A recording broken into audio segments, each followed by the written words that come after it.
of hate from Mephisto, and this combination executed perfectly at the end of the game. From Alarak, make it a quad kill set up by that ETC. Wow, did you see that mosh pit? 4-man mosh pit while on a conveyor belt. That was like a regular sushi line. Nubarak, core at 50%. Both cores are just absolutely melting. Which one's going to go down first?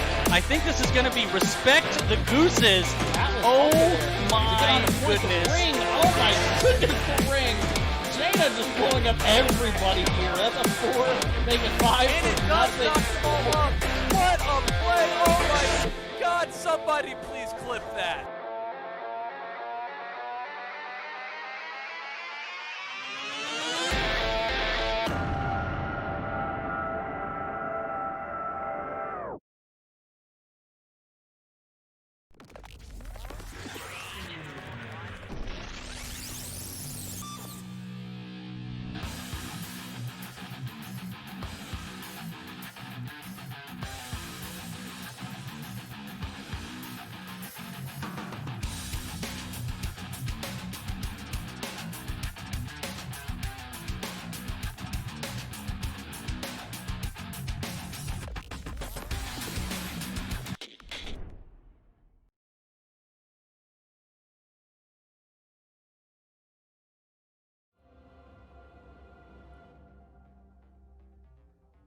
Hello everybody and welcome back to the Nexus Gaming Series.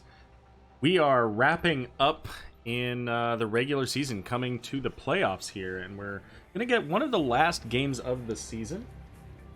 It's going to be between Wood League and Zirconium League here, sister teams in Division C East. And it looks like we're all set. These guys asked me to stop by, see if I couldn't come in and cover a cast for them, and I said, you know, what am I doing?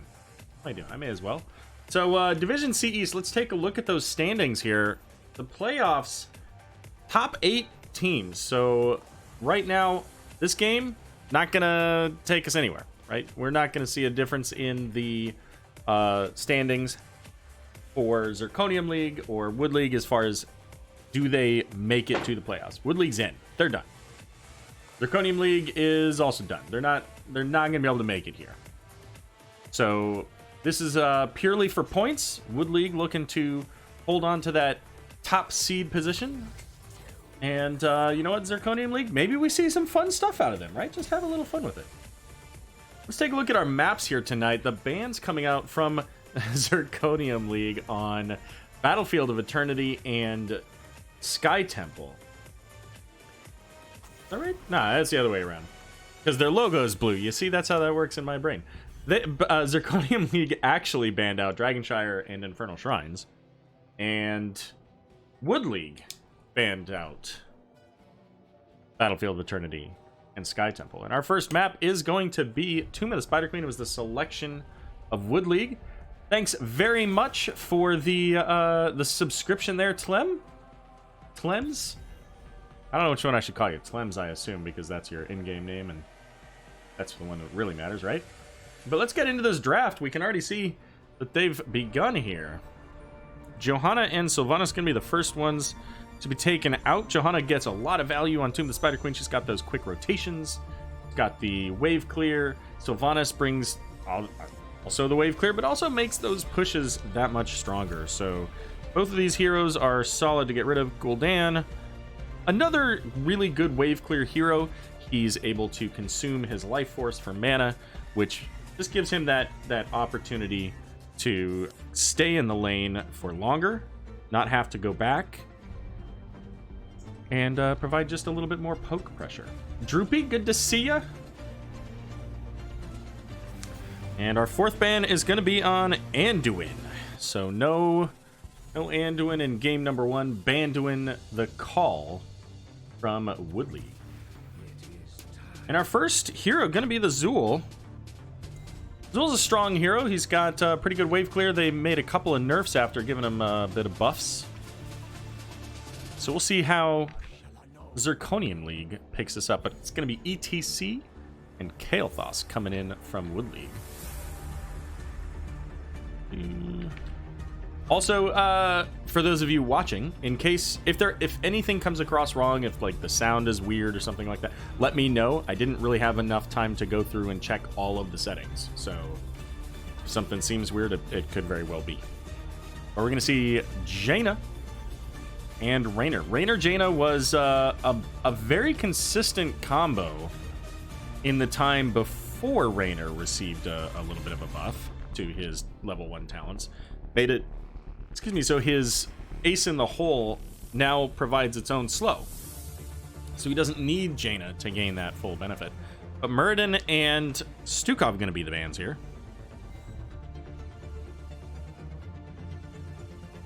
So the nice easy mosh pit counter for the Muradin going to be taken away. So they're going to have to look at some of those other potential options. You could see like maybe an unstoppable blaze. You could even maybe see maybe a little bit of Uther action. Maybe that's the call here. It's going to be Sonya and Ana coming in.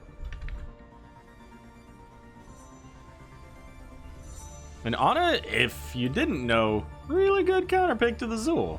Seems like, why would that be a counter pick? Well, putting him to sleep when he's using his cursed strikes, big problem. Probably the bigger problem, though, is that if Zul wants to use a cursed strikes build where he's gaining that health from his cleave, then Ana just says, you're done. You can't heal. And once he can no longer heal, Zul goes down like a sack of bricks. But it's going to be Diablo, another potential. It's a little bit harder for Diablo to interrupt the Mosh. He can't use the Shadow Charge, so he's pretty much got to be on it immediately, putting it on a short cooldown. And it's going to be Shadonis going on to the Alexstrasza. And our final pick here, Josh coming in with the Greymane. Let's make sure that we don't have anybody switching heroes. But at least for now, this is our draft. What do we got here? Anybody moving around? Doesn't look like it. Love to see it.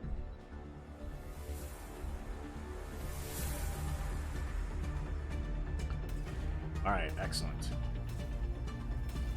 Man, I'm really hesitant. My stream manager lately has been causing issues when I try to go there. Like, it shuts things down. So we're gonna try it. See if we can manage the poll here.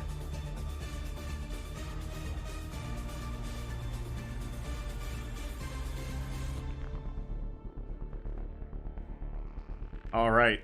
Well, that seemed to work. So there we go. Poll is posted in chat. Who do you think's going to win game number 1? Is it going to be on the left here, Wood League, with the many ways of stuns between ETC, Sonya, Kael'thas, and Ana? Or is it going to be Zirconium League coming in with the fire-breathing Diablo and Dragon of Alexstrasza? What do you think? Vote in chat.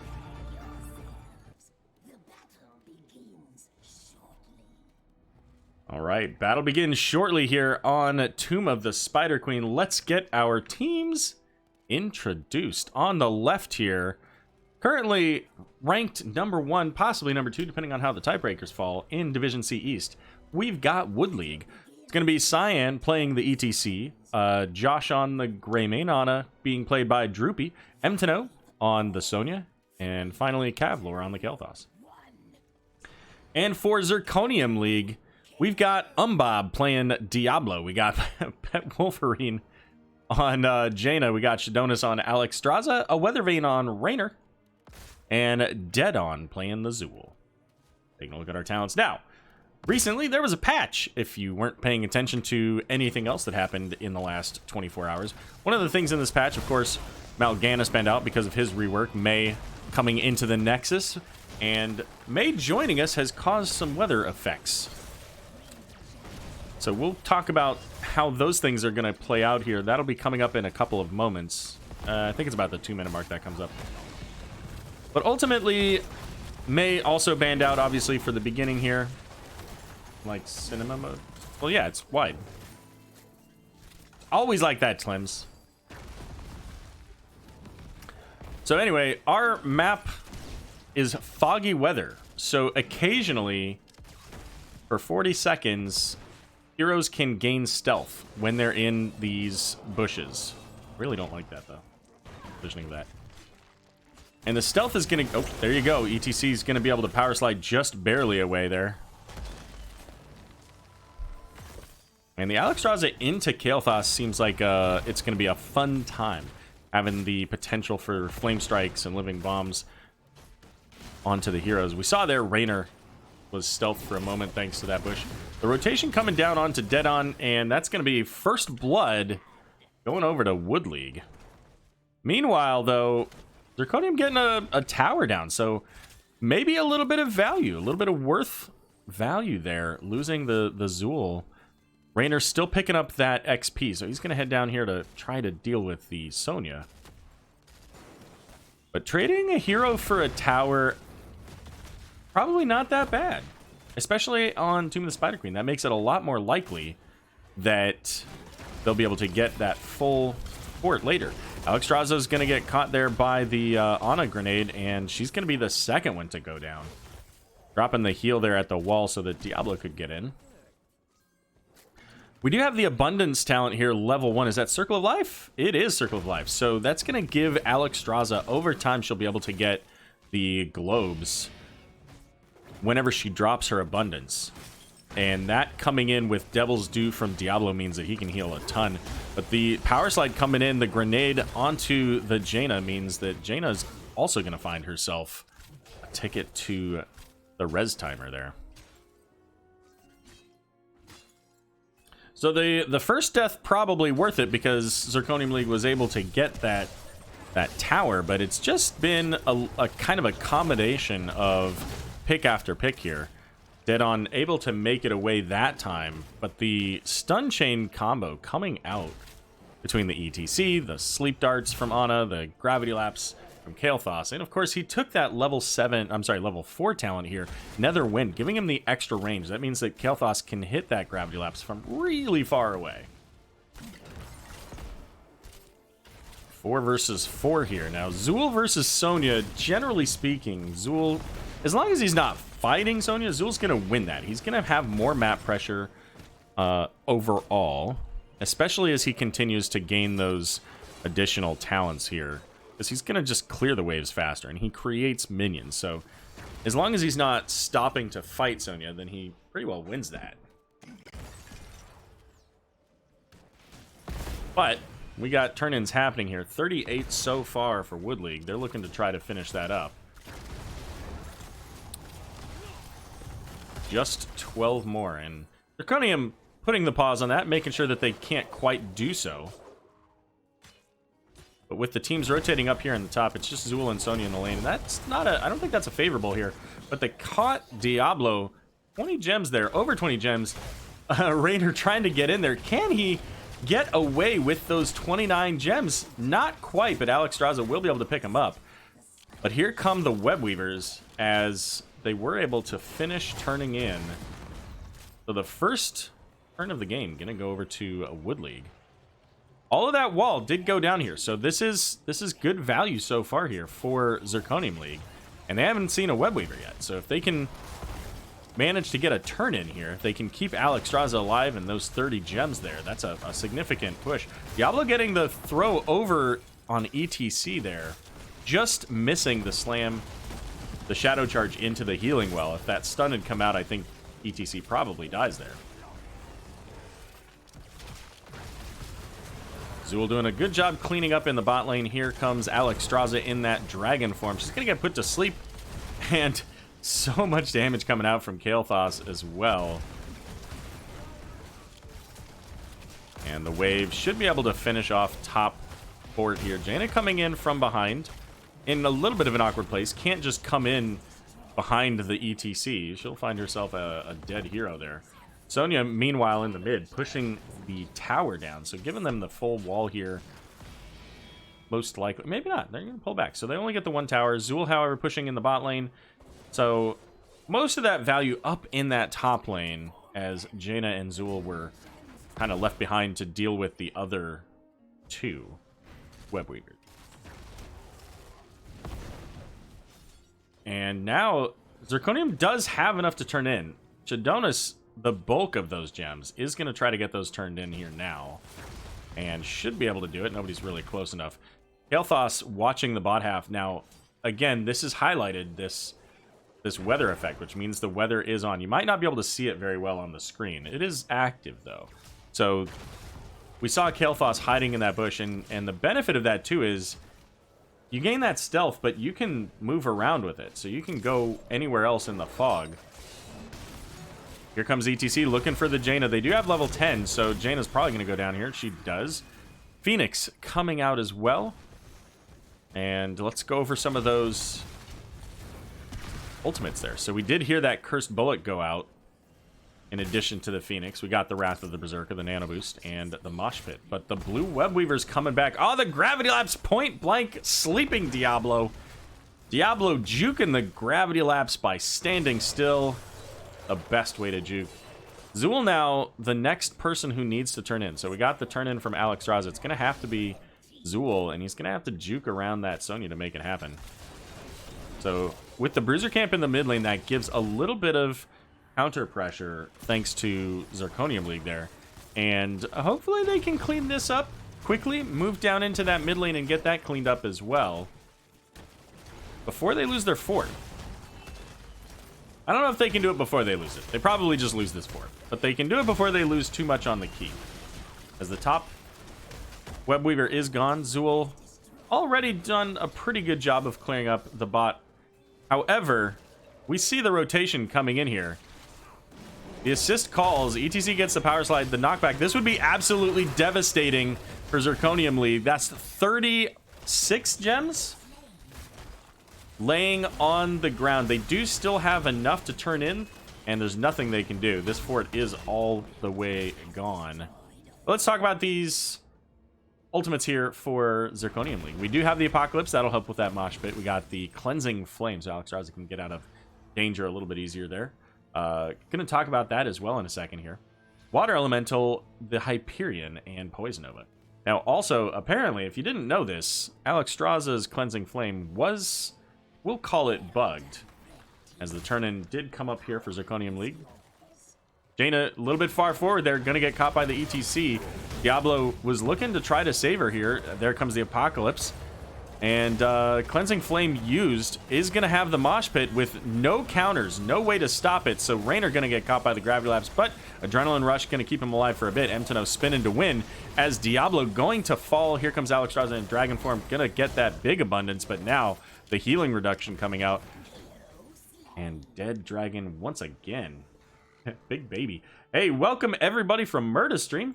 Hope you had a great show tonight. We're watching Wood League versus Zirconium League. This is game number 1. So Cleansing Flame was quote-unquote bugged. Although I have been told that it was just that they never fixed or adjusted one half of it. In that if you went into Cleansing Flame in Dragon Form, the cooldown was lessened. Because the cooldown right now, 100 seconds. You went into it in Dragon Form, it was 90 seconds. Well, guess what? They fixed it, so. All right, Zirconium, a level behind here, or 2 levels behind at this point, but a talent tier behind. Are they going to walk into this bait? They've got the Diablo for the Flame Stomp, but they're not going to do it. They're going to go ahead and pull back. I haven't seen him for a while, so this is, in every way, this is good for Zirconium League. To keep them kind of holding off. The Bush Party not going to be successful, so they're going to go on to the boss now. But with 13 now, here they come. ETC's off to the side. He does get in there, has the power slide, knocking him back. Dead on the Zool here, trying to deal with the Greymane, rather. APOC coming out. Can Diablo finish it? Looking at that, Josh. Greymane's fallen so low, but Anna's going to keep him alive. Kael'thas not so lucky, however. Jaina getting the Whirlwind coming in nonstop. But Sonya surrounded by 4 red shirts, gonna get pulled back. But the Sleep Dart going out and knocking the Jaina out. Umbob the next to fall. Anna getting a double kill there. Just not enough in the tank from the Alex Straza there with the Cleansing Flames and Sonya. They just had no way to stop her. Here comes the 3rd Web Weavers for Wood League tonight. You can see here Zool playing a little careful. After that last Web Weaver saying, I don't want want to get a copy of these guys. I don't have quite the disengage opportunity. I get a shield and that's it. Cyan taking a bunch of damage there from the Jaina. But once again here, Ana able to just keep him nice and healthy. Of note, we do have the... what is this one? Roots and slows. Okay. Do we have roots? I guess the slows from Jaina. And the root from Zul, so that works. Okay. Alexstrasza going into dragon form. Here comes the wave from the Web Weaver going right into the team there. The knockback actually saved them, so send a thank you note there to ETC. Mosh Pit coming out, but ETC is going to follow. Weathervane looking for the Sonya. The big Apocalypse does get her stunned out of that whirlwind, and she's going to fall there. Shadonis getting that tiny heal onto Zul, keeping him alive. Cleansing Flame now coming out, keeping the rest of the team alive. And that's a 2-for-0 trade in favor of Zirconium League during the Web Weavers. And you have to... Oh, geez. Zul there, so low. Could have been taken out by a Web Weaver. But you have to feel like for that team fight, it was a 6v4 as the ETC knocking him out of that Web Weaver wave. Ultimately, nobody got hit by it. And without that face melt, I think 3 or 4 people get hit by that. And that fight goes the other direction because there were a lot of people very low in that. Thanks for the... What is the thing? Oh, you got a pride emoji. Awesome. That's awesome. Thanks, Tlem. Way to go. Way to support others with your subscription tonight. But all right, back onto the boss. They tried to do this earlier. It was not successful because, of course, Zirconium League said, hey, we're going to come up and try to deal with this.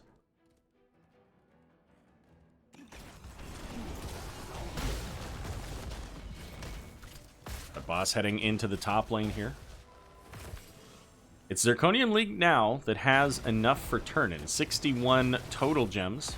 But with the boss here, they're going to have to deal with that. They've got the Rainer, they got the Jaina, so they can clear this out pretty quickly. But it's not going to help them save their mid keep. So boss will likely get a fair bit of damage here onto this top keep. And that sets up another potential lane for Wood League to come through on their win condition. One more camp left available here for Wood League to pick up on their quest to level 20. And Zirconium League just doing what they can. They trying to find the XP on the map and looking for a fight here, most likely, especially with the heroes split. This would give them, this would be the ideal time for them to find a fight here. Raymaine's still in the bot. They've got a few moments until that happens, but he's coming back up. Mosh Pit is available. ETC didn't quite get that power slide onto the Jaina. Was looking so close. And this is not too bad of a time here for Wood League to fight, even if they just get a stall. There's the knockback. Looking for the Mosh onto Jaina, the Apocalypse, as well as the boot back from Rainer. Shadon is not quite able to get the Dragon Queen off as Pet Wolverine now using the Ice Block, trying to get away. Jaina not going to make it away from Josh here as Diablo trying to do some shenanigans, some flips and some knockbacks, but just not enough. Zul falling there to the Sonya, and Wood League saying, we don't need level 20. We'll get this keep down and head on to the core, I believe. There, oh my goodness. The stun from Sonya plus the cursed bullet and Rainer saying good night. And Umbob there in the graveyard, likely saying the GG's here as Wood League bringing down this core. Level 20s online. We'll show you those here at the very end. Wood League gonna go ahead and take us right into game number 2 with their first win of this set.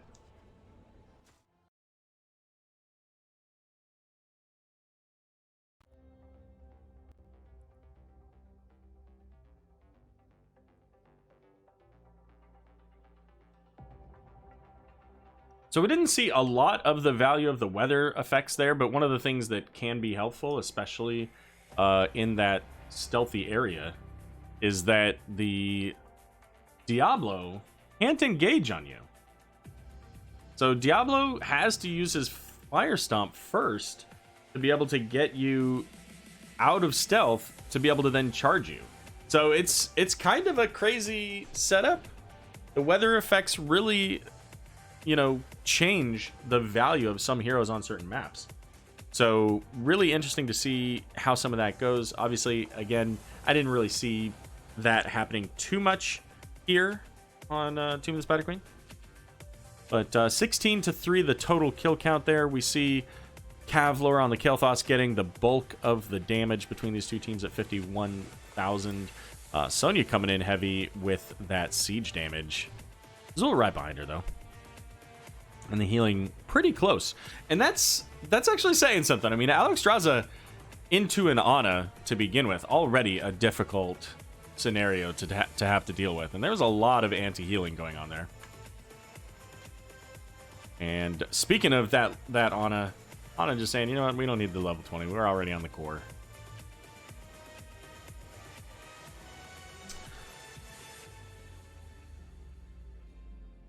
All right. Well, so 1-0 so far in favor of Wood League. They had the map pick last game, so it'll be up to Zirconium if they want to take first pick or map pick this round. I mentioned earlier that we might see some changes in just, you know, the heroes that they want to play. Some of those heroes a little bit different, maybe, right? Than they're used to playing. I don't know. I just work here. But I want to say, I think Umbob is normally a healer. How did I have Lunara on Umbob? He was playing Diablo. I haven't had an hour to type that in. All right, looks like we've got Zirconium League. They're going to take first pick. And it looks like we are going to go to...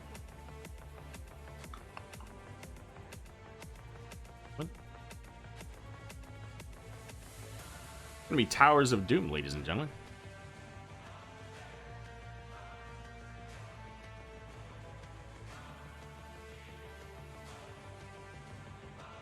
For some reason the game, I don't know if are you guys having like connection issues tonight? Like Discord was all screwy earlier, and WoW was screwy for some people, and now it says I'm streaming data, you know, opening up this thing. But anyways, Wood League here selecting the Tomb of the Spider Queen first map.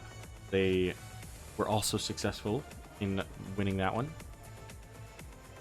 Now they're going to pick up Towers of Doom. Towers of Doom is a fun map, and I don't get to cast it nearly as much as I would like. So I'm really excited about having this. And this was the selection of Wood League. We saw earlier the bans on Battlefield of Eternity and Sky Temple from Wood League. Zirconium, they banned out the Dragonshire and Infernal Shrines. It looks like our teams are ready to go. Just waiting for them to push the button.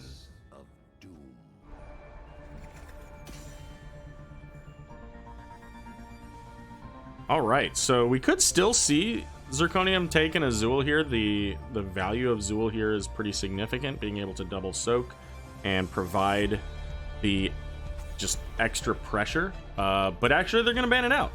That's not what they're going for this game. So if you're looking for a double soaker here, you could still see like a Malthael, you could see a Leoric, you could see Yrel, kind of Blaze. You could even see a Murky. Could happen.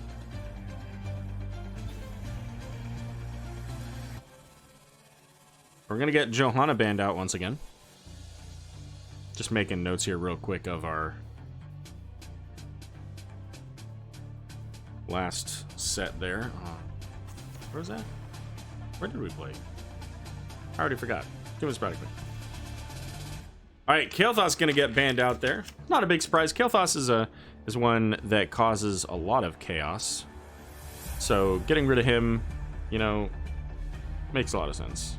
Especially in Towers of Doom, where you've got kind of tightly packed areas where you're fighting. You don't want to have those living bombs going off all over the place. And the Probius. Why would we ban Probius? Because we have a sub, ladies and gentlemen. It's going to be Tlems coming in, and they're saying, you know what, Tlems? Why don't you play somebody other than Probius? Who did he come in for? Is it a Weathervane? Yeah, okay, so kill units. ETC switching sides. Gonna go over to Zirconium League this time. And what do we get out of Wood League? They're gonna steal away that Jaina Raynor combo.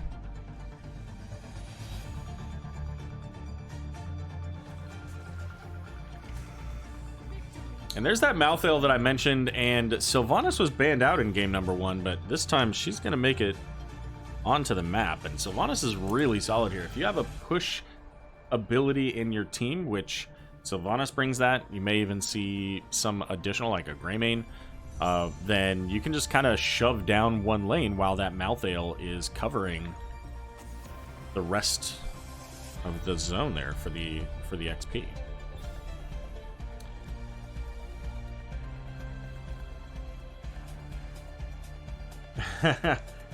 I've got it up on my tablet. I see it here. All right. Third and final ban here for Zirconium League. It's going to be Stukov. So getting rid of the Stukov once again. All right. So Jaina and Raynor. We got the Mosh interrupted with that Raynor there. Looking for a tank. Could be the Murden. Could be the Blaze potentially. Can't be Mal'Ganis. Oh, but it could be a variant. That works. I like that combo. And we're gonna get the Oriole and Orphea. So looking for that Eternal Feast Mosh. Right on his own. Okay.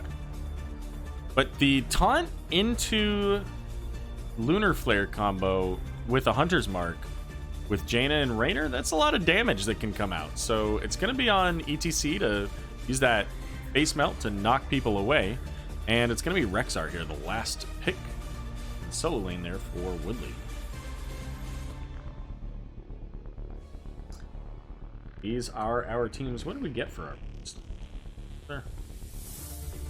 Have any results at all? We didn't. Nobody voted. All right, guys. Well, let's set up a new poll here. Game number 2.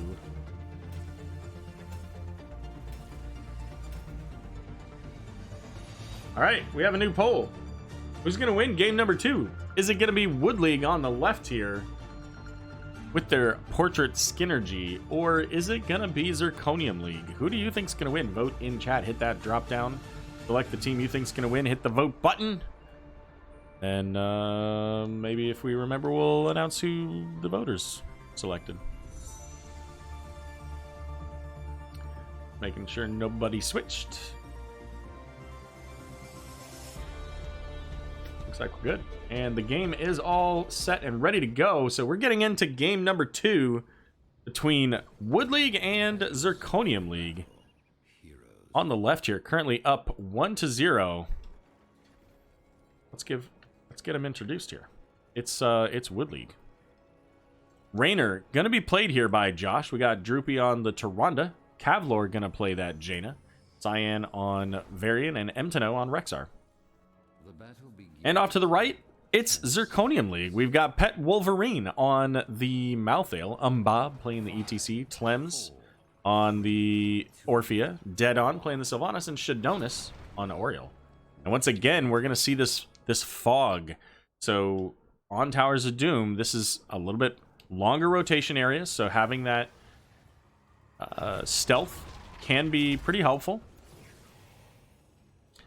And especially for the ETC, because he can use a power slide to knock somebody out of that stealth.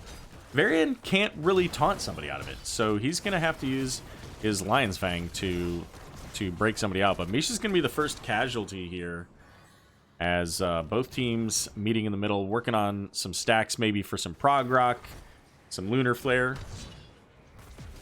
And unfortunately, Shadonis doesn't have that quest yet, so no stack counter for the Oriole yet. But as we can see, the wave clear slightly in favor here of the Wood League.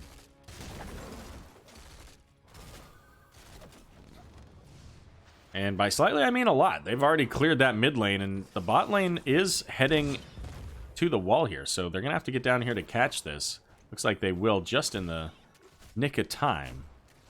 As Jaden going to head over and pick up the siege camp. Now, I believe that, yeah, at least some of this wave was missed by Zirconium League, so we'll take a look at that XP here. 75 XP for that Misha kill. That is approximately 1 minion. It's actually, I think it's less than a minion. I think that it's just 80 for the minions. There's Lunar Flare landing onto Umbob here, the penetrating round. Trying to knock him away, make sure he can't power slide to safety. And both sides have their siege camp coming to meet up in the middle. We do have the sappers, but with Sylvanas here, able to spread that Shadow Dagger around level 4 up here for Wood League is Taunt coming online. Oriel going to be the first player kill of the game. Umbob might be the second, as Jaina getting one last Frostbolt in there just to make sure that the ETC will go down. So 2 kills in favor of the Wood League. Checking back in on that XP, let's see how our solo laners are doing. 2969 to 2956, so very close here. I think that Malthael's slightly ahead in that rotation, and we see that right now here in the middle as the wave is getting eaten alive by the wall. And some of those XP globes gonna fade away. You can never get those back. But they're still slightly ahead, Wood League is. Now, with the triple altar phase, we'll see how this turns out. Lunar Flare with the taunt, and ETC just gone.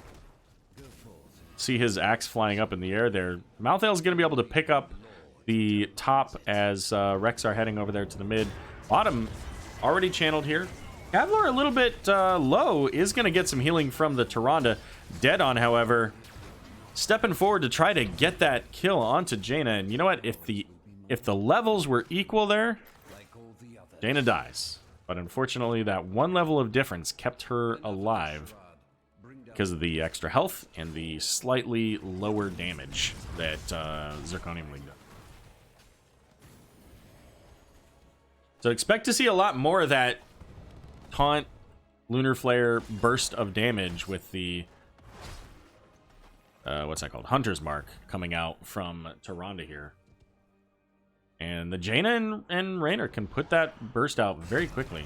They're hanging out in that bush waiting for the rotation, or maybe even for Zirconium League to step up a little bit farther to see if maybe they wanted to go for that tower. But they don't. Instead, they head to the siege camp here, as does Wood League. Both teams electing to get those sappers out on the map. Try to get that XP, maybe a little bit of siege pressure as well. And almost identical in the timing there, but there's the taunt. ETC's going to be able to make it out this time with a power slide onto Varian. Varian taking a lot of damage, but so is ETC. And Elun's Chosen helping to keep Cyan alive there on the Varian. Of course, he also has the ability to parry any auto attacks, so that's primarily the Sylvanas here. This time the stun landing onto ETC, but Sylvanas able to put the damage out onto Tyrande. Gonna give them the kill, and that's their first kill of the game. 4-1 so far, but that was absolutely fantastic and huge for them as the altars are coming up. The question is, are they going to get them? So they're going to push down in the bot lane. Presumably here, Malthael, well, Malthael doesn't have a lot of health, so they may end up giving this up. Rexar could stall this out. He's not going to. So that's just going to be a one-for-one trade. And I think that ultimately, that in a lot of ways favors Zirconium League. That should have been able to be both altars in the top there going over to Wood League there. Nice knockback to keep the taunt out. ETC's going to get taunted instead and still takes a lot of damage even without the Lunar Flare.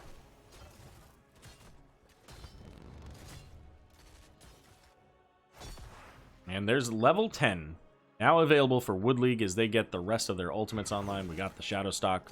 We got that Hyperion. We see some Boars, a Water Elemental, and Varian trying to decide if he wants to keep those double parry charges here. ETC going to get taunted, stunned, and deleted. And you kind of have to wonder, how do they stop this? The Oriel could take Crystal Aegis, which she does. But is that going to be enough? That's a long cooldown. Taunt and Lunar Flare are really short. So any time that ETC steps up and Varian can get that charge stun, taunt, well, I guess it's not a stun. The charge, taunt, Lunar Flare combo, it's rough. But we're going to see here the rest of the ultimates. We got that Aegis as mentioned. We got Crushing Jaws from Orphea. The Wailing Arrow for that silence. The Mosh Pit and Last Rites. I guess the other alternative is, if you're ETC, can you just get a stun on the Varian before he taunts you? And if you can, then a Mosh Pit could potentially work out here. And we see all of these heroes stealth thanks to the bushes. Getting caught by the Sentinel Wisp, though. Or Sentinel, rather. There's that Crystal Aegis. Here comes Crushing Jaws. Is going to land onto 2. Jaina just completely gone. The stun onto ETC will put Mosh Pit on a short cooldown. Cyan here in the back has Malthael all over them as the bear going to go down. And Varian did take that shield wall, but it's the Sylvanas once again with the damage coming out onto Tyrande. So these double altars here with Sylvanas now, they can start pushing onto this bottom fort. The real question is, what happens to Orphea now? As Varian coming up to try to stall this out. I was going to say, I think Malthael needs to help out here. I think that the death timers are short enough. They need to focus on getting, you know, at least one of these for sure, and then try to push the rest of the team onto the second one, which it looks like that's what they're doing. Malthael's going to get that. He has Pale Horse, I assume? He does, so he can make it back up quickly, but all of Wood League is here now, so both altars going over to Zirconium League. And not only do they get the 8 points, they actually get 10 points because they had the patience, did a little bit of math, and said, you know what, let's get this tower. We have the time. So they get 2 extra points out of that interaction.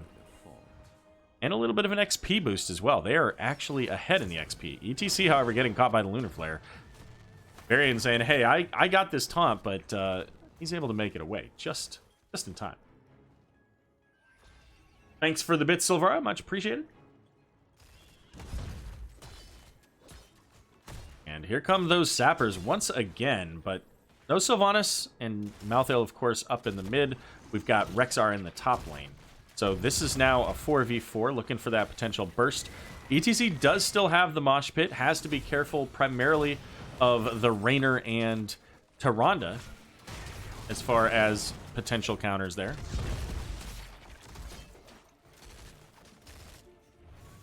But so far, just a quick clear of the minions and the siege camp there on both sides. There goes the Tunt combo. Here comes Aegis. Crushing Jaws coming out. Not going to land. The power slide coming in from ETC. Maybe looking for the Jaina, but she jukes the Detainment Strike there from Oriel. Oriel getting a little bit of healing out onto ETC, but is it enough? It's not quite. Tyrande going to get that snipe. And the taunt going out onto Oriel. Make it another kill here, but the Wailing Arrow coming out. Tyrande and Raider both falling. They're looking for more. Can they turn and get the Jaina?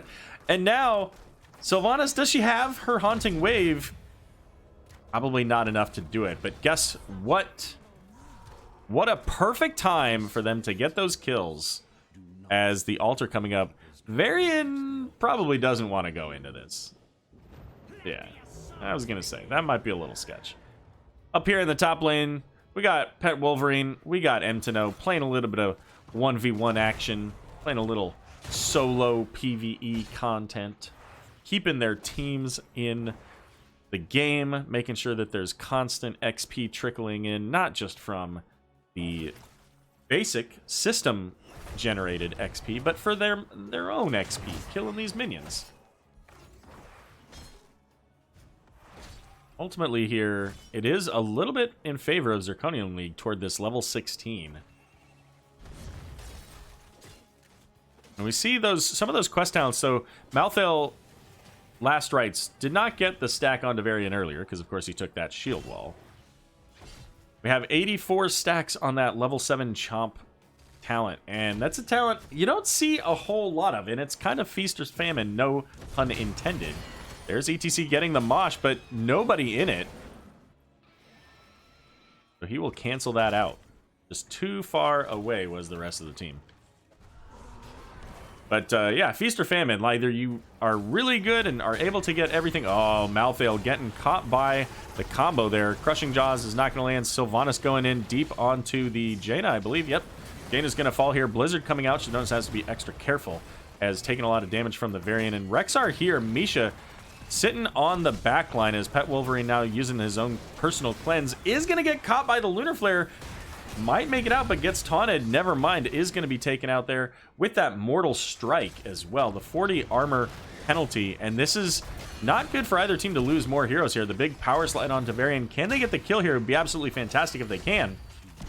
This is a 4 versus 3. Is Rexar going to take channel up in the top? Should be able to even get that second one. So that's going to even up the score here a little bit. As Oriole going to channel in the bot. And they don't really have any... Aw, the delay. Don't really have any globals to stop the Rexar from being able to channel there. So bottom fort is about half health here. And it would be somewhat ideal if Zirconium was able to pick that up right before the next altars. It's ideal to do that close to when the altars are coming out rather than... before then. Now this is dangerous here. ETC is going to get caught. The Lunar Flare went out earlier. And with Sylvanas being very low, she can't really step into that. They have to be mindful of this Sylvanas. She's done a ton of work. Let's actually take a look at what the damage stats look here. So hero damage, 47,000 from Sylvanas. Orphea at 42k. Malthael going to get taunted and caught on that rotation by Wood League. That's going to give them a pretty nice advantage here. I was going to say they may look to go boss, but they're instead just going to come down here and prevent Zirconium League from taking over their fort. They don't want to deal with that. So what I was saying is that Wood League needs to be careful of the Sylvanas. She's been able to come in on the side and start just blasting with tons of damage coming in from that Shadow Dagger. The Withering Fire. So they need to be mindful of that flank.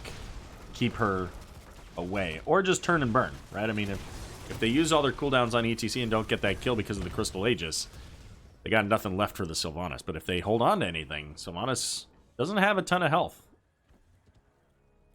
And with that level 7, she took the Festering Wounds to get those 3 stacks. She doesn't have a disengage. She didn't take the double... wave at 13 either. So level 18, here we go. 5 versus 5 as the channel started by the Rainer here. ETC getting caught by the stun of Misha. Down below, it's going to be dead on. Once again, that Sylvanas I just mentioned. Here's the big taunt. Mosh Pit coming out is going to get Lunar Flared. Crushing Jaws missing. Umbob getting a big heal there from the Oriole as the Detainment Strike onto Cyan. And ETC getting taken out by the Rainer, but it's going to be Jaina and Varian falling immediately after, giving this altar potentially over to Zirconium League. Now, we'll check to see if they watch for that owl. It doesn't look like they're in danger of the owl coming in. And it looks like Sylvanas is going to head to the camp and try to get the sappers out on the table. That sapper camp could potentially give them the push right into the towers. May not even need it. They have Sylvanas. They can shut down that structure. But down here we got Sylvanas looking to see if she can't get the damage in onto Rainer. The Detainment Strike, is it enough? Oh, the stun onto Sylvanas, keeping Rainer alive. Josh owes Droopy so much right there. That Detainment Strike would have ended Rainer if Sylvanas was able to push in a little bit more. And Hyperion coming out. Not quite enough for the sappers to get that bottom fort. But the altar's coming up here soon. There's going to be 2 of them.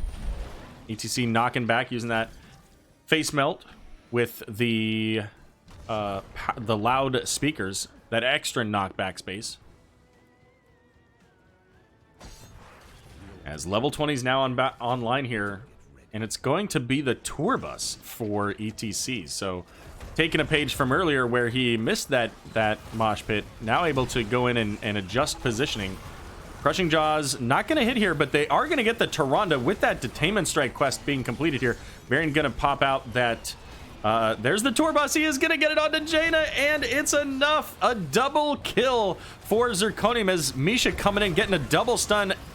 The Crystal Age is coming out, as well as the Shield of Hope. Now, there are 10 points on the board here with this fort. Can they stall it out long enough? This is a tall order. Sylvanas is going to pick up the bot lane here. Big stun from Misha. Talem's getting pinged here as ETC is going to get the taunt.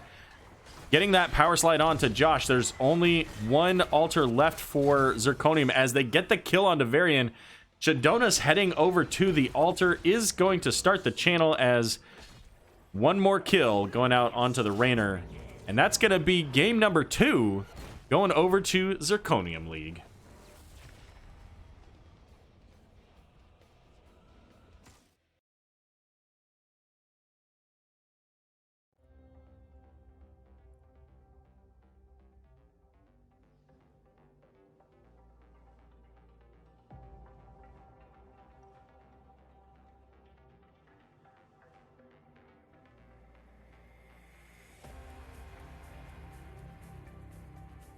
All right, well, stats here, 10 kills to 15. And that was an absolutely fantastic game to watch. That was a great turnaround there from Zirconium League after game number 1.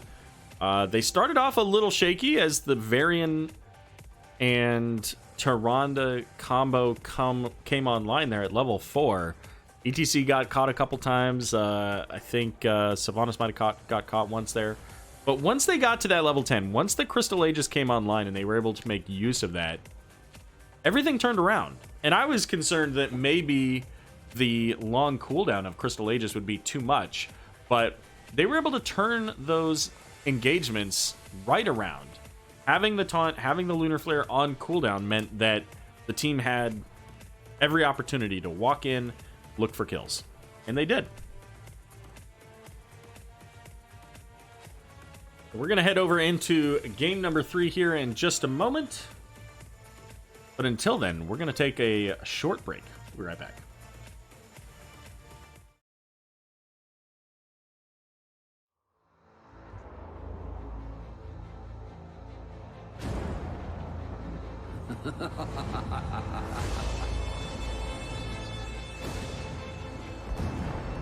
I have been abundantly clear, usurper. This realm belongs to me. Behold the power of the Dark Nexus.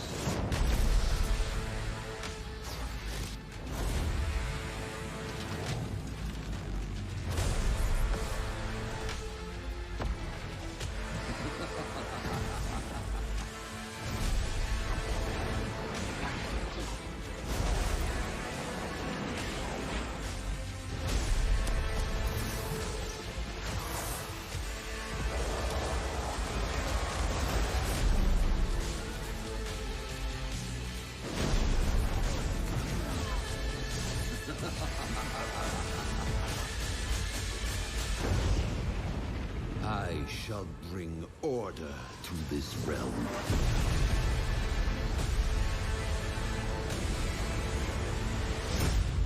And the Nexus itself.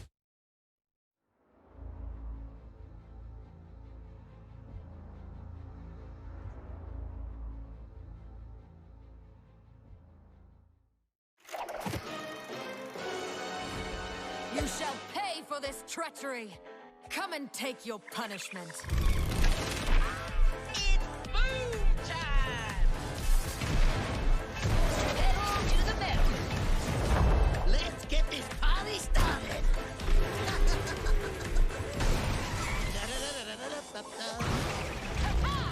And I'm out of here. Are you trying to show me up? You're a bother.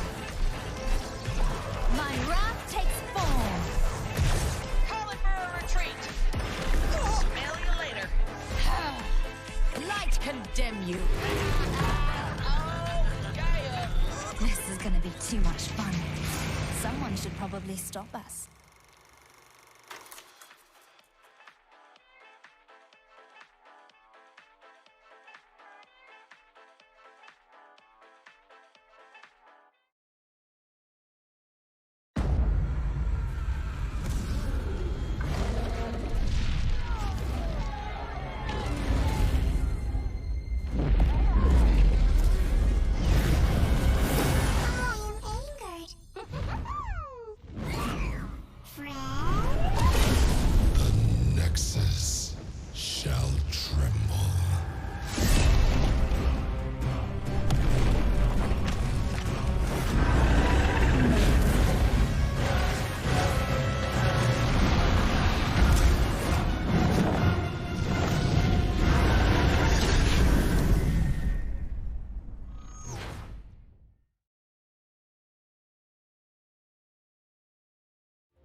All right, everybody, welcome back. So we are set up here for game number 3, the deciding matchup between Wood and Zirconium League.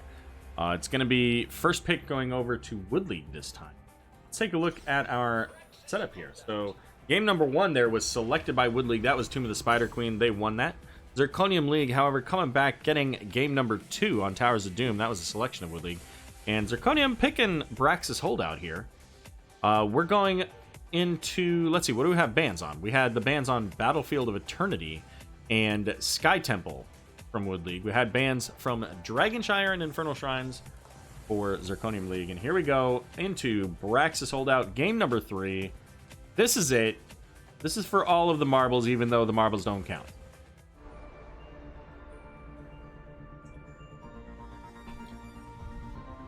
All right, so if you're Wood League here, the real question is, do you ban Probius first or second? Flems is still in the game. Or maybe they let it through, right? Maybe they just say, you know what, that's fine, you can have it. Maybe that's what happens. I mean, I'd like to see it. I don't think Wood League would like to see it.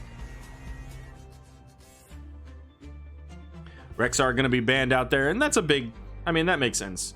Rexar did a lot of work in that last matchup, and on a map rather like this one, he brings a lot to the table. There's some heroes that can counter them, but if they don't, or counter him, but if they don't have those, then there you go. All right, so it's not Probius. They're gonna let it through. That's interesting. I wonder, does Wood League just take Probius? Because I don't think there's any world that Flems doesn't take Probius here. I don't think it happens. Sylvanas going to be the pick.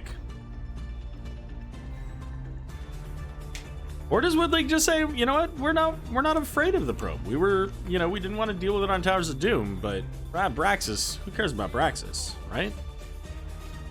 All right, incoming Probius.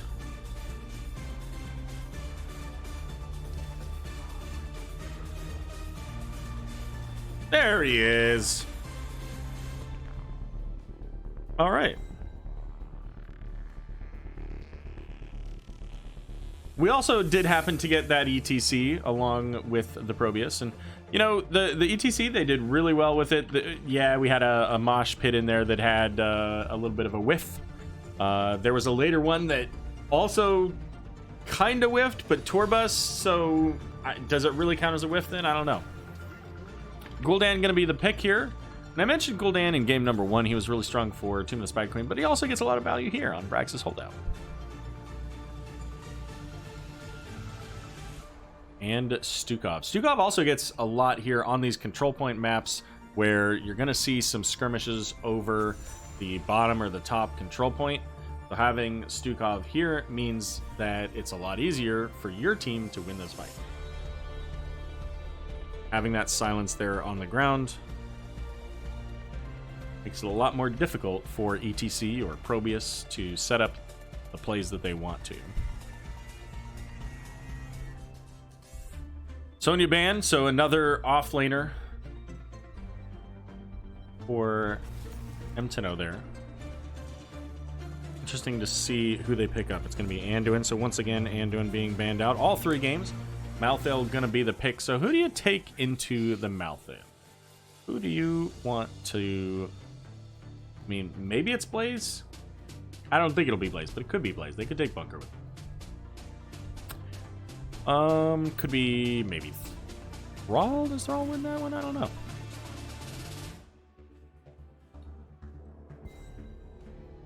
Raynor going to be the pickup here. Going to see the number 4 and 5 selections for Wood League. Could be Deathwing, but Deathwing, I think, probably. I don't know that matchup at all, but I would imagine, considering Malthael does % damage, that it would not be favorable for Deathwing to go Malthael, especially with last rights. But what's it going to be? It's going to be Artanis. I wasn't sure about Artanis. So Tracer seems like a dangerous pick into a Raynor Like, Probius isn't going to have an easy time of damaging Tracer. Like, he doesn't do much with his auto attacks and stuff like that. But if Tlems can set up his Warp Rifts, Tracer just dies. Like, 2 of those Warp Rifts and she's just toast. Going back into the Oriole for Shadonis there, so... Some similar heroes. We saw most of this team on the right side last game, and it worked out well for them, that Crystal Aegis with the ETC combo there.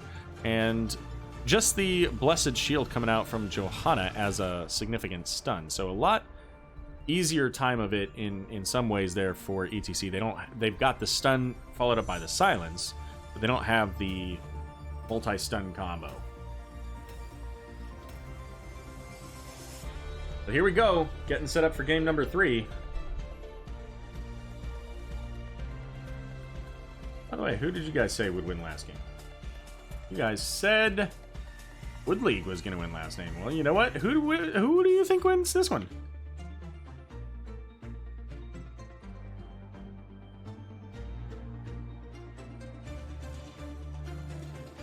All right, we got Wood League on the left, Zirconium League on the right. So vote in chat, hit the drop down, select the team that you think's going to win. As we get into game number 3, let's get our teams introduced. And we're going to start on the right this time, coming off a hot win. It's Zirconium League. It's Shadonis playing the Oriole, Tlems once again on the Probius here, Bob on the ETC, Deadon on the Rainer, and Malthael going to be played by Pet Wolverine. And over to the left, Cyan going to be playing Johanna there, Droopy on the Stukov, Josh playing Tracer, Kavlor on the Gul'dan, and Artanis going to be played by Emtino. That is Wood League on the left. All right, a little bit of a different setup here. This is the Thunderstorm, so this weather effect is going to give you the occasional movement speed, 15%. It's also going to cause you to do an AoE lightning shield, essentially giving you a little bit of Rhaegar action there. So while that movement speed does go to everybody, with certain heroes, and there it is, everybody getting caught by that, with certain heroes that gives them a little bit of value because it's a lot harder to react. Say, for example, a Garrosh, giving them that movement speed, a little harder to react as quickly as you need to when Garrosh just suddenly pops out of a bush at a bonus movement speed. ETC getting pulled in by that Condemn with the Tracer and Gul'dan coming down a fairly low. So taking a look at our talents, we do have the stacking Echoed Corruption there. We also have that Warp Rift quest for Probius sitting at 5 on both of those. And here comes the Lightning once again, given that movement speed and the damage. Up in the top, gonna check into this after ETC tries to make it out here. Pulse Bomb going out. Does Deadon fall? No, Deadon's fine. So Artanis versus Malthael up in the top lane here.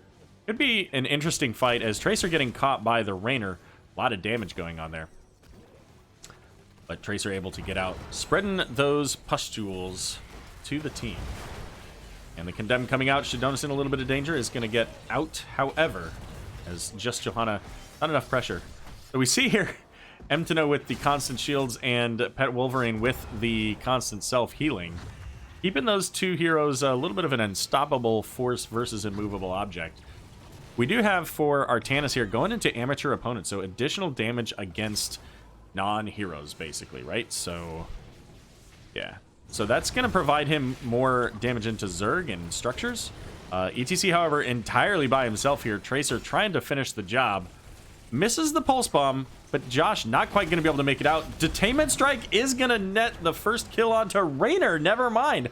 I thought for sure Tracer was dead there, but it was actually Rainer that falls. Droopy getting caught by the damage there from the minions and everybody, so Droopy having to pull back. And the swap pulling Malthael in. Is it enough? Not quite there, as also proccing the shield onto Artanis. Danger Ping's coming out. See here, 12 stacks now for Warp Rift, another 8, and we're going to see Probius get a lot of damage.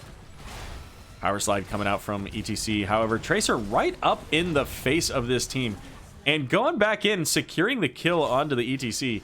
Tracer doesn't have as far of a range as she used to have, certainly less than Rainer, and she doesn't have a lot of health. So the fact that Tracer is just walking right up into Zirconium League, she has no fear at all.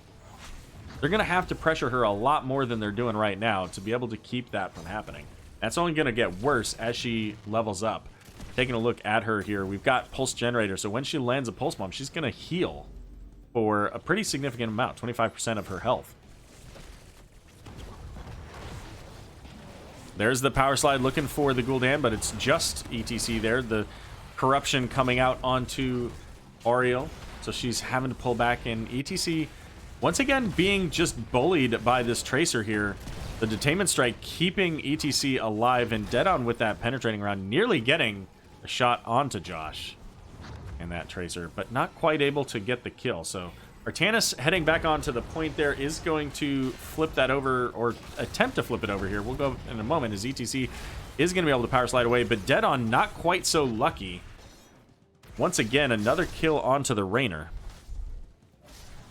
And Pet Wolverine gonna try to stall this out, as Emtino has to clear out all of the minions from the wall.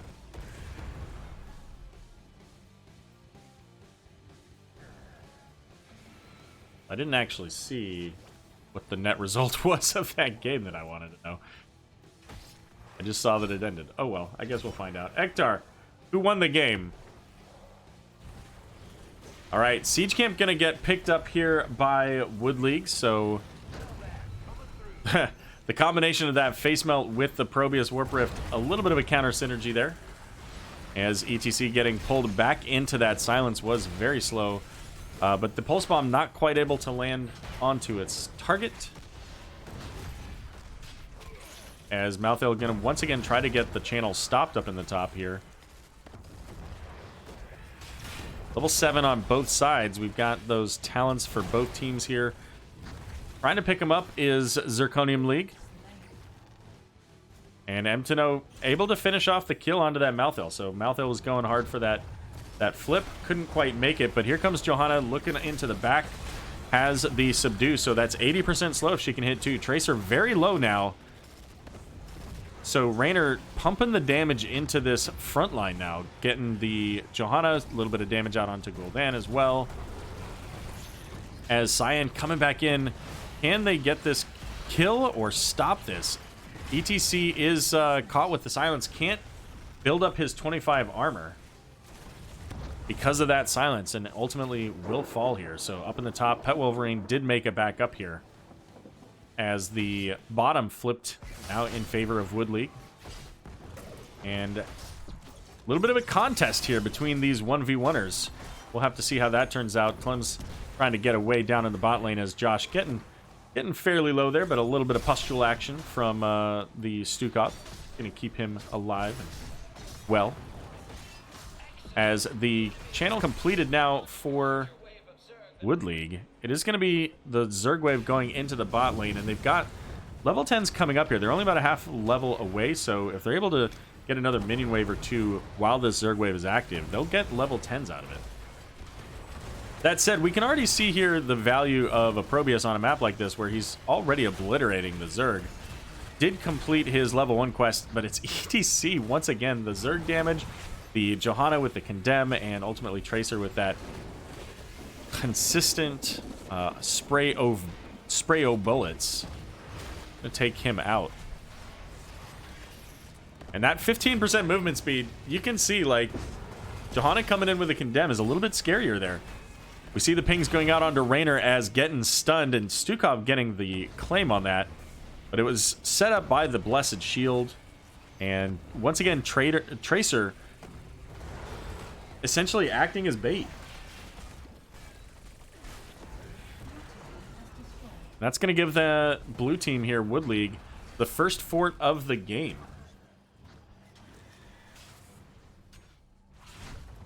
All right, checking in on the top lane here. Emtino pretty low, but is back at his base. So the fort going to start working on Malthael.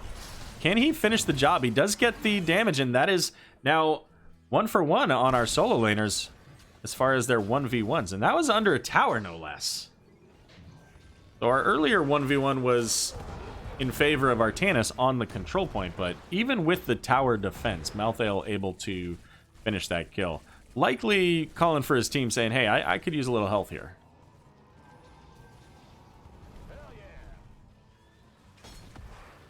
All right, bot lane is going to get cleared up by Wood League.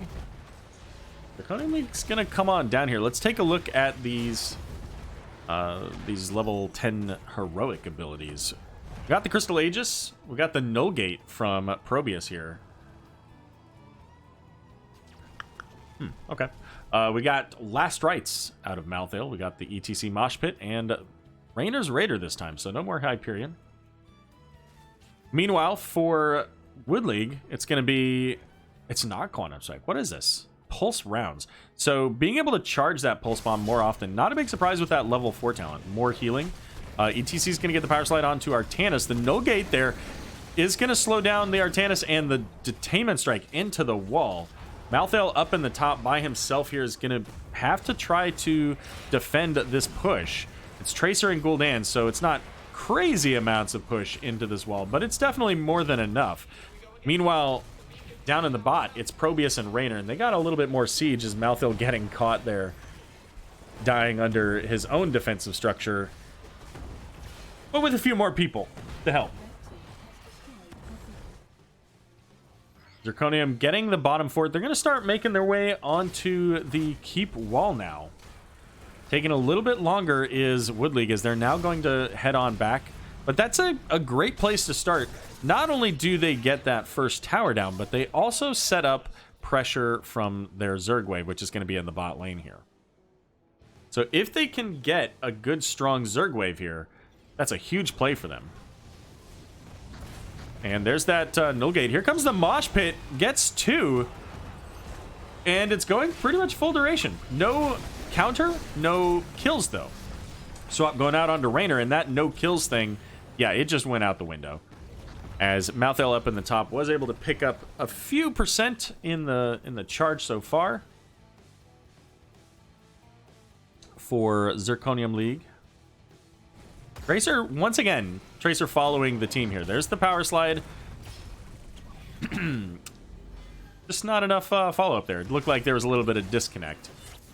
But that being said, Minion Wave is on this top fort, so they could quite easily bring this down.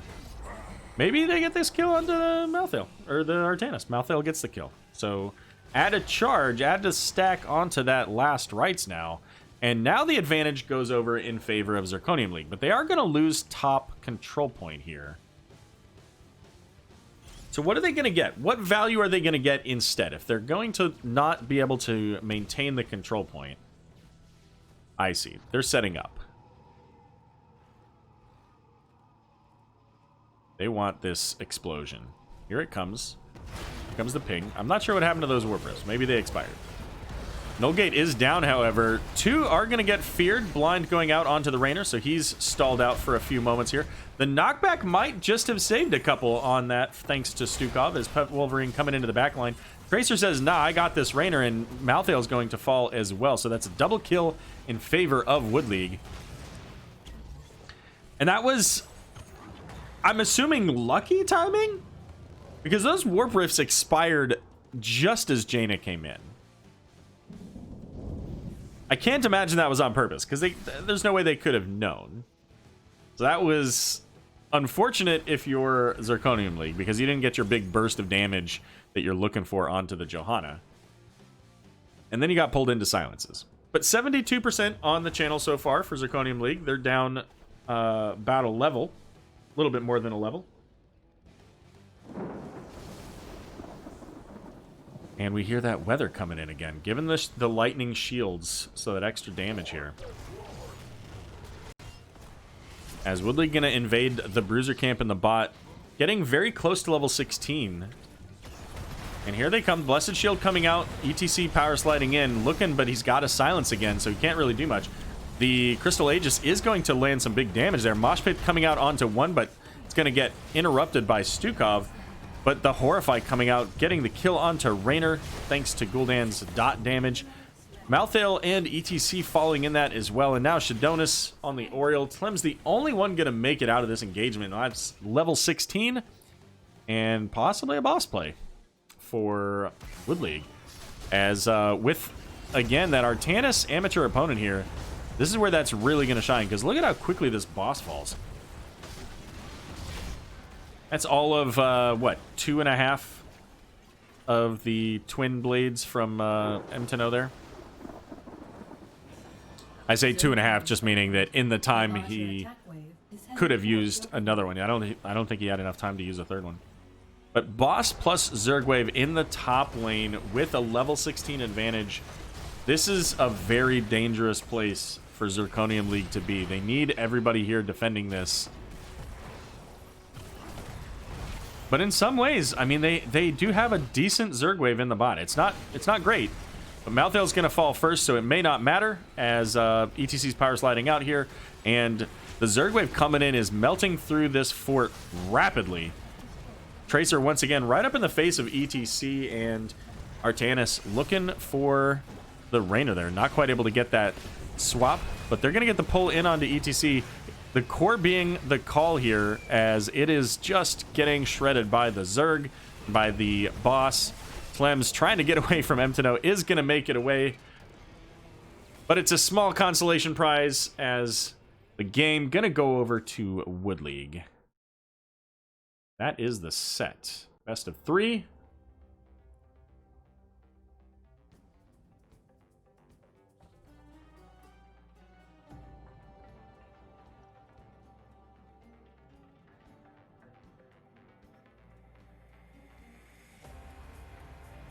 All right, let's see if we can get Cavlor or somebody in here.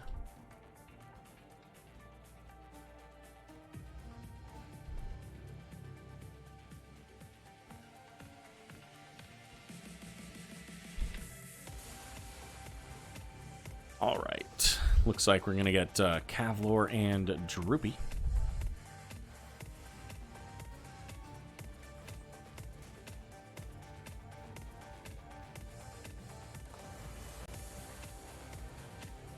So give us just a moment, we'll get them in here.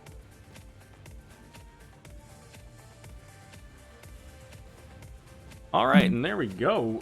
So we've got Cavlor and Droopy, whatever name you want to go by in the various locations of the world. How you guys feeling after your victory there? Pretty good. It was fun. Feels good, man. So you guys, I got to start with just a question out of game number 3 here. It's not been common, at least in the games that I've seen, where Probius is just left up. Obviously, you guys banned at game 2, so game number 3, like, what's the mindset? Did you guys think, hey, we can just delete this Probius, we don't even need to worry about it, we'll deal with it? Or was it, hey, it's just fun, like, let's let him have whatever? Like, what was your mindset on that? Well, the Zirconium League's our sister team, and we obviously know those players a lot, and it's kind of like, yeah, you're always talking about playing Probius, so we want to let you play it once and we'll see who wins. No, we drafted around it too. Like we knew they're gonna pick it, and it's a 2-lane map, a lot less value, a lot less bushes to really get people on. And then we countered it pretty hard with some very mobile heroes. Yeah, absolutely. No, when I saw the null gate, I was looking at the team, and I was like, Johanna walks through it, Tracer doesn't care. Like, there were a lot of ways that you just weren't that worried about it. And I'm gonna point out one play because I'm not going to say it was super lucky, but it was amazingly perfectly timed, and there's no way that you guys could have possibly known. But when you guys were coming in that bot lane to that control point near the end of the game, and there was a null gate there, and you guys walk through, you get the kill onto Rainer pretty early on, if I remember correctly. They had just, like, 2 or 3 warp rifts right there that you walked through had just expired. Like, literally, I thought they expired because they blew up in your face, but nothing. So if you were a half a second earlier, I think that fight goes another way, because that's a ton of damage, and I think that Johanna goes to like half health immediately. So calculated. There you go. Exactly, right? It looked flawless. It was like you guys knew exactly the time to go through and dodge all the mines and win the video games. That's one thing about Probius, and Talim's is obviously a great Probius, but those bush ganks are scary but if the timing's not right, then you might sit there for a while and not get anything out of it. So sometimes you're lucky, sometimes you're not. I guess sometimes we got lucky there. Yep. So there you go. You can go back and watch that, and you'll see my shock at because I'm like, oh, they're gonna walk into this and they're all dead. So congratulations on not dying. But let's talk a little bit about you guys. So Tomb of the Spider Queen, you guys started off there. It was a very strong setup, very strong comp, and you ultimately obviously won that game. What was your probably most important key to success in that game? What do you feel like you guys did best to make sure that you were victorious there? Try to think what we played. You played ETC, KL, Sonya, Greymane, and Ana. No offense, we outdrafted them. That's fair. I mean, you guys had a massive stun chain that really we made it gave difficult. up one pick to get 2 super power picks. So we gave up Zool to get 2 massive power picks with KT and ETC, and we had a feeling from draft that we were going to be able to abuse that advantage. And that's what we said in draft was like, hey, this is a chance where we can use second pick to our advantage. So let's not ban something, knowing they're going to pick something and it's going to let us get 2 things right away. So Makes a lot of sense. Absolutely. And you guys had some really good opportunities to get some picks in there. It really, I think, set the stage for most of that game when you got the pick on Zool, when you went from mid lane to bot lane, and Zool's just suddenly surrounded, and you know, you could just hear him go, well, shit, right? Like that just had to happen. Lose 30 gems, you know, and you guys move on. So that boss play where you guys are kind of hanging out for a good long time, very patient, ETC's off to the side waiting, that ultimately, you know, spent 30-45 seconds hanging out, and then you started the boss, and then they finally came in. What was going on in your guys' chat at that point while you're waiting for them to make a decision on coming in or not? I was shocked. I think we had a Greymane in that game, and I have no idea why they would not check that boss. Like, I still right now don't understand. Nobody's on the map. We have a Greymane, and nobody even came close to checking. And they had no way of checking it with, like, they picked Diablo. They didn't even use the Flame Stomp. So then eventually it was like, hey, we have to at least try something. We wasted 40 seconds. And then, yeah, the fight didn't go as planned. So, yeah, that was a bad call on my part. I'm the shot caller, and I messed that one up really bad. But then we made up for it with a 3-man boss call. Yes, yeah.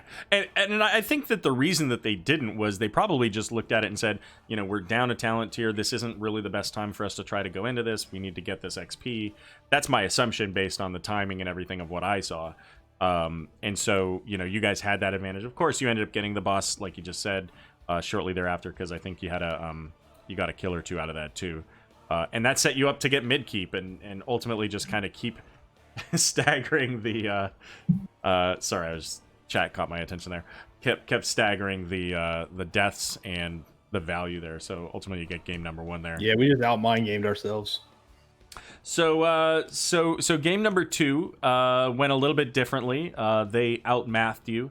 They played really well. I do want to shout out, like, there were some fantastic plays that they had on, like, getting your bottom fort before they took the 2 altars and all that stuff. They had a couple of those kind of plays.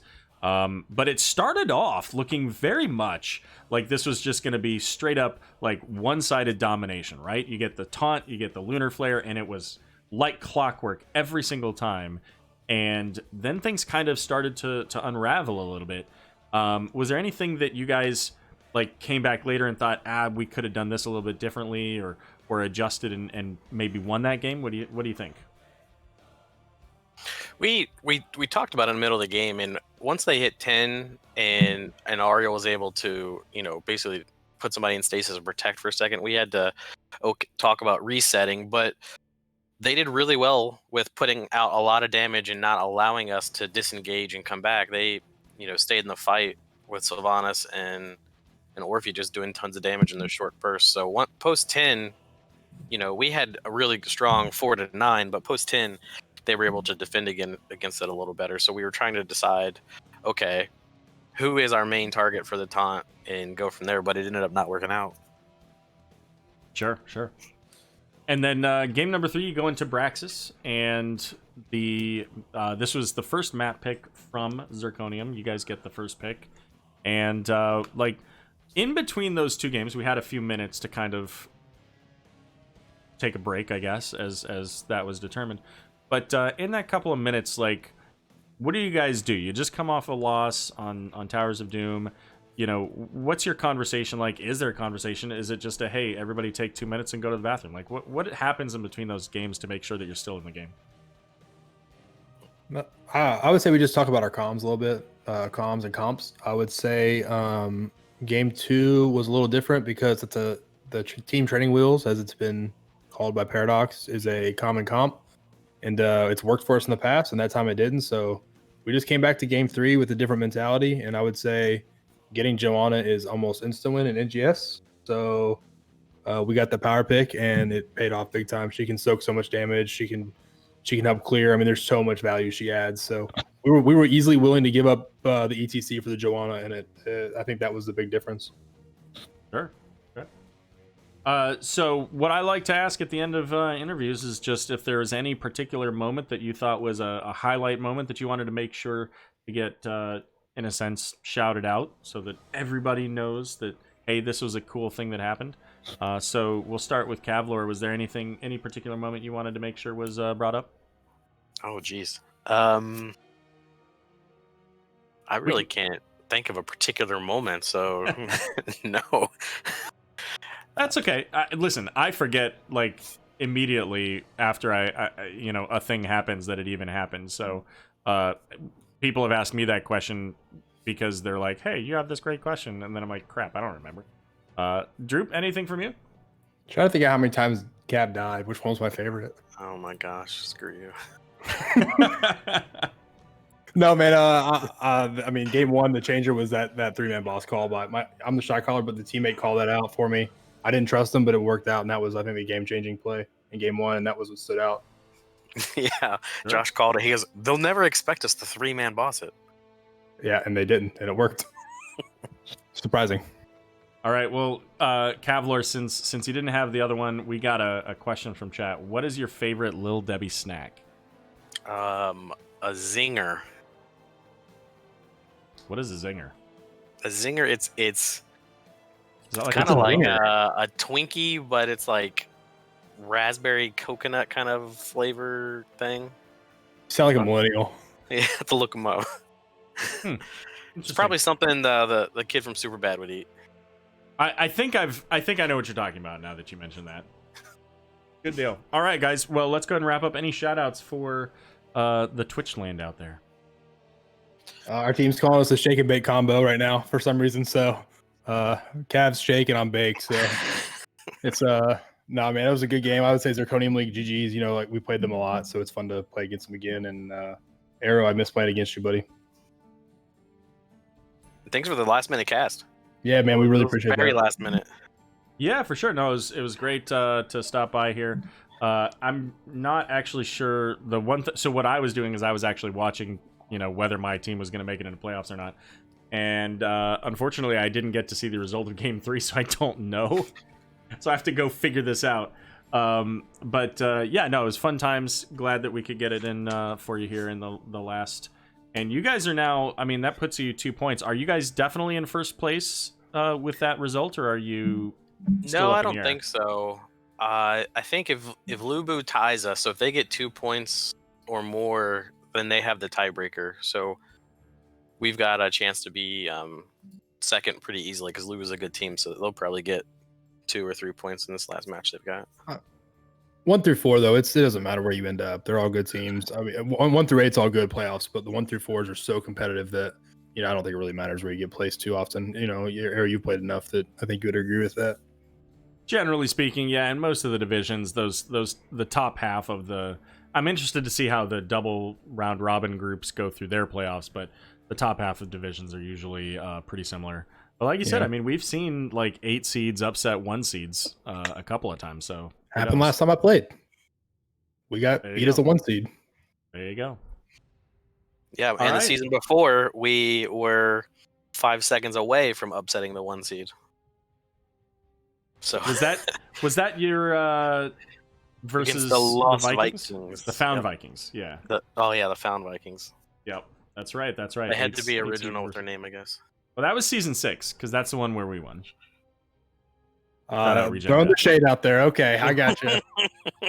I'm just clarifying that was an extra season ago. So No, you deserve it, man. I like I said, I think we all miss playing against you in our division, man. It was always so fun. yeah, we had a lot of fun in Div C, and I wish we were back there. But yeah, it is what it is.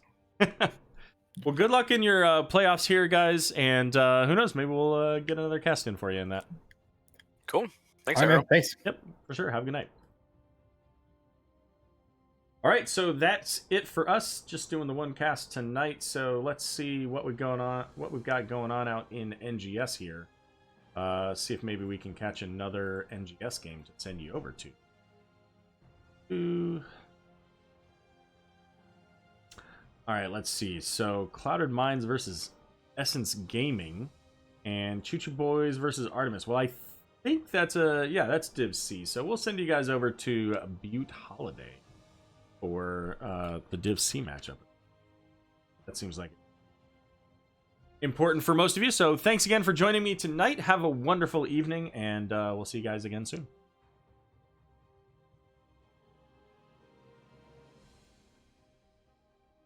Just I find the thing.